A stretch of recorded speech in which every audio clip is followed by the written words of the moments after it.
인물중심 기업 분석 CEO 톡톡. 안녕하십니까, 곽보현입니다. 오늘은 지난 시간에 이어서 포스코와 최종호 회장 이야기를 해볼 텐데요. 오늘은 포스코의 신사업을 집중적으로 이야기해 보도록 하겠습니다.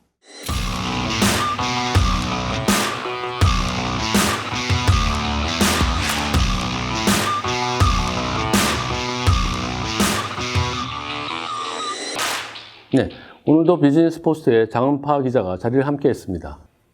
안녕하세요. 비즈니스포스트 장은파 기자입니다. 네, 장은파 기자.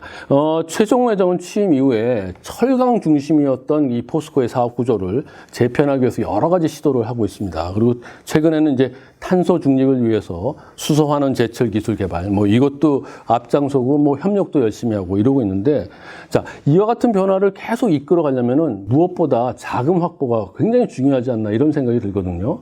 물론 지금 포스코는 글로벌 철강 산업이 이제 호황을 보이고 있어서 역대급 실적을 보이고 있어요. 그런데 이와 같은 실적이 내년에도 계속 이어질지 그게 좀 궁금하거든요. 어떨까요? 우선 중국의 철강 감산 정책이 언제까지 이어질지가 포스코 실적에 영향을 미칠 것으로 보입니다. 중국은 세계 최대 철강 생산국이자 소비국인데요. 올해 포스코의 역대급 실적 배경에는 중국 정부가 탄소 배출량을 줄이기 위해 중국 철강사들에게 감산을 명령하면서 저렴한 중국산 철강 제품 수출이 줄어든 것이 꼽힙니다. 이런 중국 정부의 감산 정책은 2022년 베이징 동계올림픽과 맞물려 있는데요. 증권가에서는 최근 중국 정부가 북부 지역 철강사에 2022년 3월 15일까지 철강 생산을 전년 대비 최소 30% 줄일 것을 명령했다고 전했습니다. 이런 기조로 본다면 내년 상반기까지는 철강 판매에서 값싼 중국산 제품의 가격 교란 없이 꾸준한 수요의 뒷받침 속에서 실적 구조를 이어갈 가능성이 제기됩니다. 네, 그렇군요. 아주 좋은 기회인 것 같은 그런 생각이 드네요. 특히 보면 최종호 회장이 이 포스코 50년 역사상 최초의 비엔지니어 출신이고요. 그리고 이제 1998년 이후에 이제 20년 만에 나온 비서울대 출신 재무 전문가로 꼽히고 있습니다. 그래서 취임 기간 내내 한 것을 보면은 이제 재무 전문가답게 그 포스코의 이제 재무 구조를 탄탄하게 만드는데 굉장히 많은 공을 들였다 이렇게 보이는데, 현재 실제로 포스코의 재무 상태는 좀 어떤가요? 포스코가 올해 10월 25일 내놓은 IR 자료에 따르면 포스코의 자금 시재는 18조 5,670억 원에 이릅니다. 자금 시재는 기업의 운영 자금을 의미하는데요.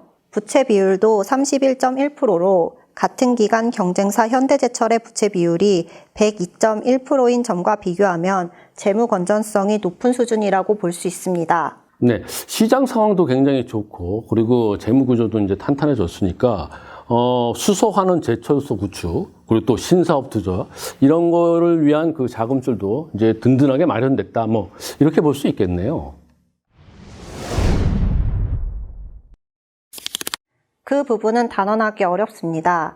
특히 수소환원 제철소 구축은 장기적 프로젝트인데다 수십조 원의 자금이 투입되어야 하는 만큼 비용 부담이 클 것으로 보입니다. 한국신용평가에 따르면 포스코가 수소환원 제철소를 구현하기 위해서는 모두 54조 원의 비용이 들어가는 것으로 전망하고 있습니다. 포스코가 고로 중심의 제품을 생산하고 있어 이와 관련한 매몰 비용이 27조 원, 수소환원 제철 구현에 27조 원 등이 필요하다고 전망했습니다. 실제로 김학동 사장도 9월 열린 기자간담회에서 수소환원 제철로 전환하기 위해 최대 30조 원이 필요하다는 예상을 내놓기도 한 만큼 앞으로도 꾸준한 자금 확보가 필요한 시점입니다. 네, 정말 그 수소환원 제철까지 갈 길이 멀군요. 돈도 많이 들어가야 되고 할 일도 정말 많은 것 같습니다.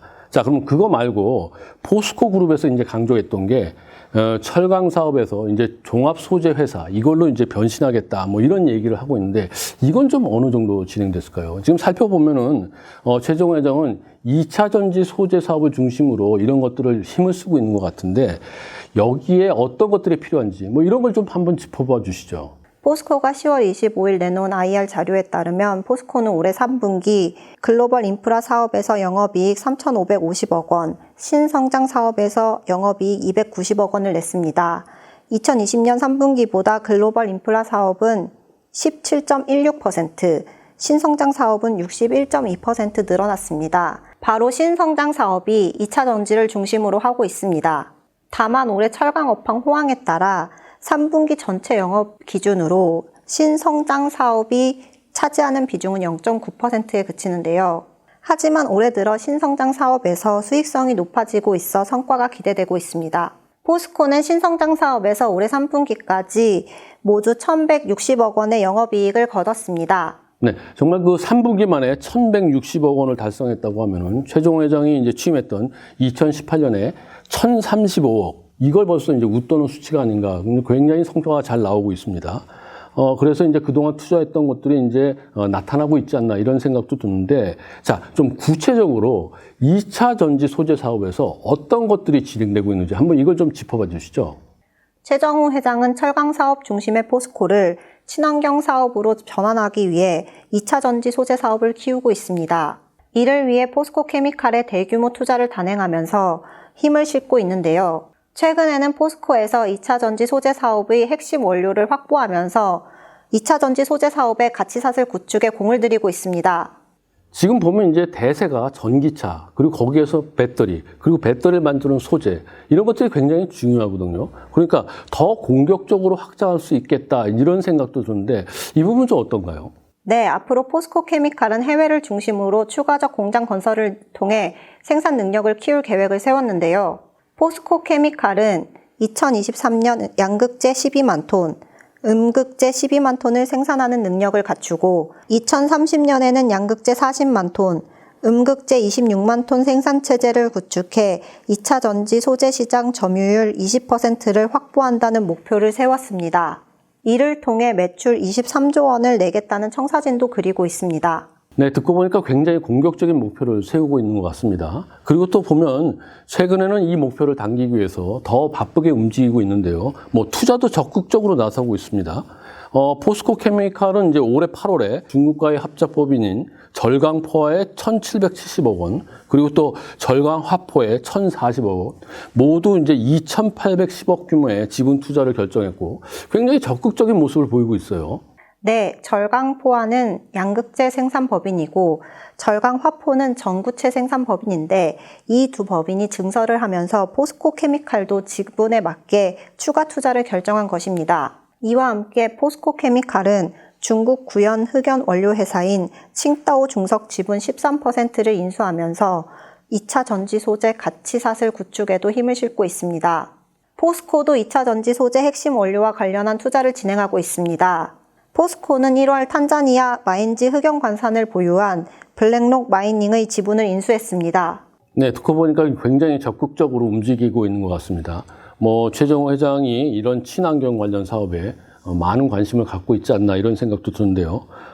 이것 말고 또 이제 중요한 게 그 수소 사업입니다. 이 수소 사업은 아직까지 좀 걸음마 단계인 것 같은데 포스코에서는 구체적으로 어떤 것들을 좀 진행하고 있죠?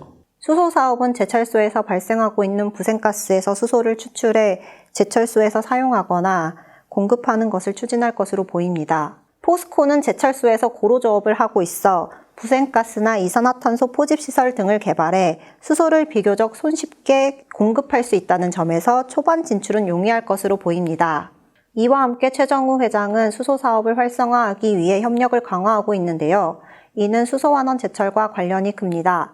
수소환원 제철을 위해서는 환원제로 쓰일 수소와 함께 제철소에 필요한 전력을 조달해야 합니다. 이때 사용하는 수소도 탄소가 발생하지 않는 수소, 즉 그린 수소를 활용해야 하는 만큼 이 기술을 확보하기 위해 최정우 회장은 국내외에서 협력을 강화하고 있다는 것입니다. 현재로서는 태양열이나 풍력 발전을 이용해 생산된 전기로 물을 전기 분해해 그린 수소를 생산하는 방법이 유력하게 거론되고 있습니다. 네, 알겠습니다. 지금까지 저희는 최정우 회장과 포스코의 신사업에 대해서 집중적으로 한번 살펴봤습니다. 포스코가 수소환원 제철을 구축하기 위해서는 정말 막대한 자금이 필요할 것 같습니다. 대략 보면은 2050년까지 한 40조 원은 들지 않나 이런 생각이 드는데요. 자, 그 기간 동안에 포스코의 주력 사업이었던 철강 부문이 계속 버팀목 역할을 좀 해줘야 되겠고, 그리고 이제 2차 전지 소재 사업도 괄목한 성장을 계속 이끌어 나가야 할 것으로 보입니다. 최정호 회장이 앞으로 투자 그리고 협력 이것을 통해서 포스코 그룹을 종합 소재 회사로 키워나가게 될지 저희들이 계속 지켜보도록 하겠습니다. 네, CEO 톡톡 최정호 포스코 그룹 회장 이야기 이것으로 마무리 짓겠습니다. 여러분 끝까지 시청해 주셔서 대단히 감사합니다.